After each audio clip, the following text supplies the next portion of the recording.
मोटा होने पे पेट क्यों बाहर आ जाता है? ऐसा लगता है जैसे चबूतरा है। अब जितना लोग हैं स्टार्टिंग में रोक दिए हैं, रुक गया, नहीं तो कहानी खत्म। इसलिए आप चावल खाएंगे, अगर आप फल खाएंगे, यानी अगर आपको दुबला होना है तो क्या करना पड़ेगा? आपको खाना छोड़ना नहीं पड़ेगा, बल्कि खाना। मोटा होने पे पेट क्यों बाहर आ जाता है? तो हमको देख के तो नहीं बोल रहा ही। हाँ, देखिए होता क्या है, समझिए। जब आपको कोई पैसा दे, सपोज कीजिए अगर आपको कोई 100 रुपया दिया या 500 रुपया, 1000 रुपया दिया, आप कहाँ खोपड़िया पे रखते हैं? हाँ, कान में मोड़ के रखते हैं, मुंह में, कहाँ, जेब में, पैकेट में, जेब में या पर्स में रखते हैं। तो आपके पास एक्स्ट्रा स्टोर करने का कोई फिक्स जगह है ना? हाँ, बस अगर धक्का-धक खाइएगा ना तो कोशिका कहेगा कि रे बैला इतना ग्लूकोज नहीं चाहिए, तो फैट कहेगा हम जमा कर लेते हैं। ये व्रत भी रहता है, कभी कभी इमरजेंसी में काम आएगा, तो यही जगह यह मिलता है। यही फैट वह पूरा क्या करता है, जमा कर देता है। और जब ये पूरा जमा हो जाएगा ना तो इधरिया स्टोर करेगा और फिर इधरिया करेगा। यहाँ चूड़ीदार पैजामा बना देता है, देखिए पूरा लच्छादार जमा कर देता है यहाँ, एकदम ऐसा लगता है जैसे चबूतरा है। समझ में आ गया कि नहीं? पूरा भयंकर बना देता है, चबूतरा बना देता है। और खाओ धक्का धक, समझ में गया? उसका क्या इलाज है? कम खाइए, ज्यादा मेहनत कीजिए, ताकि आपकी ऊर्जा की जरूरत ग्लूकोज से नहीं बल्कि उस जमा हुए फैट को गला के हो सके, जमा हुए फैट को गला के हो सके। समझ में आ गया कि नहीं आ गया? कितना सिंपल है ये सब। महिलाओं में फैट ज्यादा होता है, रीजन भी है, महिलाएं फिजिकल एक्टिविटी बहुत कम करती हैं। आप अपने घर में देखिए, मान के चलिए कि आपके पिताजी हैं और माताजी हैं। माताजी का काम छोटे से एरिया में रहता है, घर में आना जाना, फिजिकल एक्टिविटी कम रहता है। पिताजी खाली बहरवे रहते हैं। उनका न्योता में जाएंगे तो इधर चल जाएंगे, उधर चल जाएंगे, कहीं जाके 10 आदमी का ग्रुप बना के चाय पीते रहेंगे। समझ में आ गया कि नहीं आ गया? सब्जी खरीदने इधर उधर काम करते रहते हैं। तो उनके शरीर में तो ग्लूकोज जमा होता है, फैट जमा होने का मौका नहीं मिलता। अब महिलाओं के शरीर में मौका मिल जाता है। इस वजह से क्या हो जाता है? फैट क्या हो जाता है? जमा हो जाता है। अब जितना लोग हैं मोटा होते हैं, स्टार्टिंग में अगर रोक दिए तो रुक गया, स्टार्टिंग में रोक दिए तो रुक गया, नहीं तो कहानी खत्म। हमारा ससुरा 82 किलो के हो गए। और हम क्या करें? हम खाना नहीं खाएंगे तो हमारे में ग्लूकोज नहीं होगा।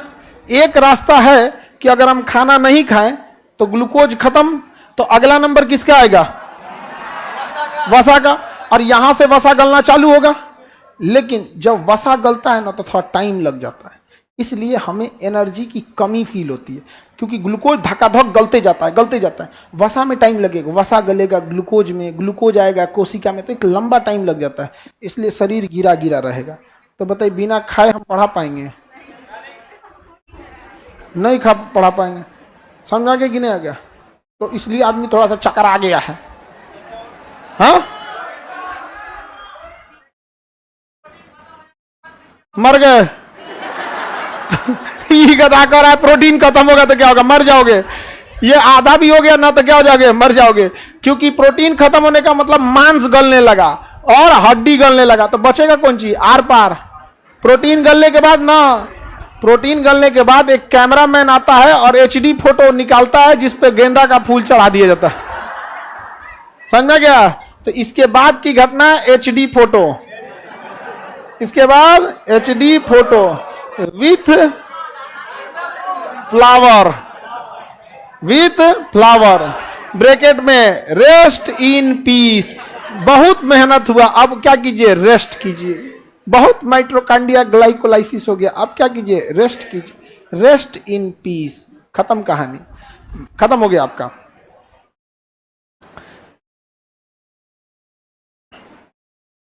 देखिए सर, मोटापे में देखिए मोटा होने का एक रास्ता है, मतलब उसको कंट्रोल करने का रास्ते में देखिए, जब हम आटा चावल खाते हैं ना तो ये ससुरा इसकी नेचर ऐसा है ना कि कुछ हिस्सा इसका ग्लूकोज में जाएगा और कुछ हिस्सा वहीं से क्या बन जाएगा? फैट।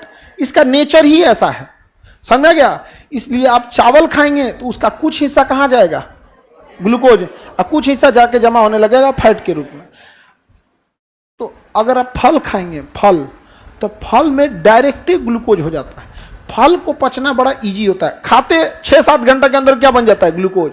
तो फल अगर खाएंगे तो भले आपका पेट खाली खाली लगेगा, लेकिन ऊर्जा मिलते रहेगा।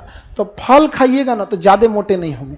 तो हमारे यहाँ का कल्चर फल वाला है ही नहीं, हमारे यहाँ कल्चर अनाज वाला है। हम फल 2 कंडीशन पे खाते हैं, या तो बीमार पड़े ना तो कोनो त्यौहार है, भगवान को भोग लगा के चढ़ाया वही उठा लिया, बाकी हमारा भगवान को तनी मनी दे देता आदमी, तो खाएंगे क्या, हो तो एक श्रद्धा है, दे देता आदमी।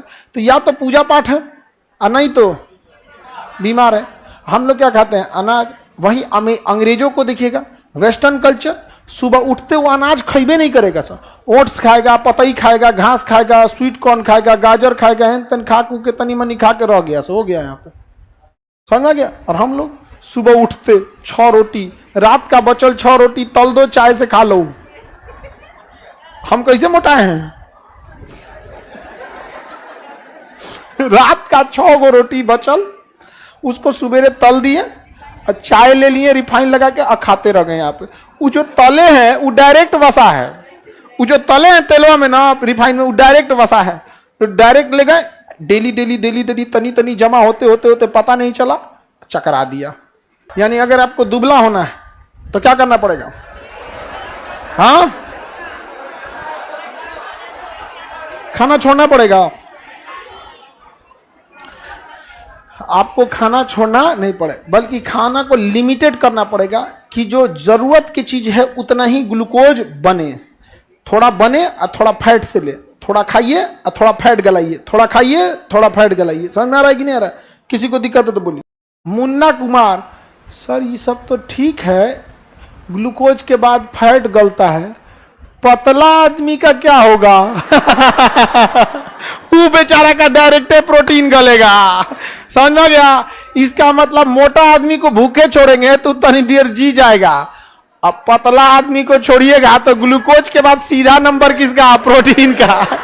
ग्लूकोज के बाद सीधे अगला नंबर प्रोटीन का आएगा, वो ज्यादा देर नहीं चल पाएगा। किसी को दिक्कत तो बोला जाए।